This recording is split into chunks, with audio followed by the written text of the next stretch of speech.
Hay, salamat. Hindi na ako mahihirapan pang maglinis ng mga gulong. Dahil dito sa tire foam cleaner, buy one take one. Murang-mura lang mga idol. Madali lang gamitin. Spray nyo lang.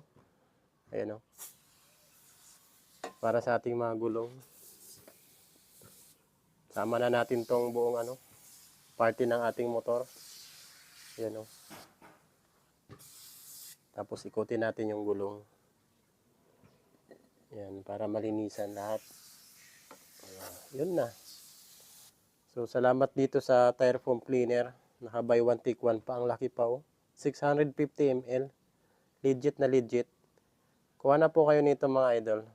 Murang-mura lang po ito. Ayan oh. Tingnan nyo naman yung dumi. Naguhulog. So, ito yung advantage guys ng naka tire foam cleaner. Ayan oh. Hindi nyo na kailangan magkuskus, maglagay pa ng tire block. Napakaganda ng outcome niya. Tsaka hindi sa sticky. Ayan oh. Ganda talaga ng pagkakalinis niya mga idol.